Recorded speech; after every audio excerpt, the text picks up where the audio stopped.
టాయిలెట్‌లోకెళ్తే toilet కూడా రాదు. అంతటి అలవాటు ఉన్నటువంటి కొంతమంది. అదే సందర్భంలో కొంచెం కంపు పడితే తట్టుకోలేనటువంటి పరిస్థితుల్లోనే 99% మందుంటారు.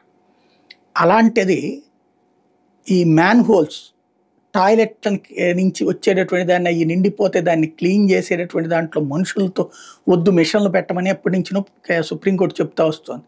కానీ ఇప్పటికీ కొన్ని కొన్ని చోట్ల తప్పట్లేదు. అక్కడ ఫార్మ్ అయ్యేటటువంటి ఆ గ్యాస్ కారణంగా చనిపోయేటటువంటి వాళ్ళుంటారు. మరీ దారుణం ఏంటంటే అలా చనిపోవడం అంటే నరకం. వాళ్ళు ఏ తప్పు చేయలేదు. సమాజానికి సంబంధించినటువంటి ప్రయోజనం కోసం పనిచేశారు. కానీ అక్కడ ఆ పని చేస్తూ చనిపోయారు. మానవత్వంతో వాళ్ళకి ₹1,00,00,000 ఇచ్చినా తప్పులేదు ఇంటికి. అలా కాకుండా పట్టి పట్టనట్టు వదిలేస్తూ వచ్చిన ప్రభుత్వాలు. ఆ కాంట్రాక్టర్ ఓ 50,000 ₹1,00,000 ఇచ్చి వదిలించుకున్నటువంటి ఎక్కువున్నాయి. ఇట్లాంటి వాటి మీద దాఖలైన కేసుల మీద హైకోర్టు సీరియస్ అయింది.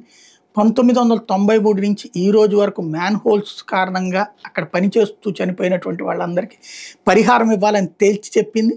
ఇచ్చి ఆ లిస్టును తమ ముందుంచమంది. తదుపరి విచారణ వాయిదా వేసింది.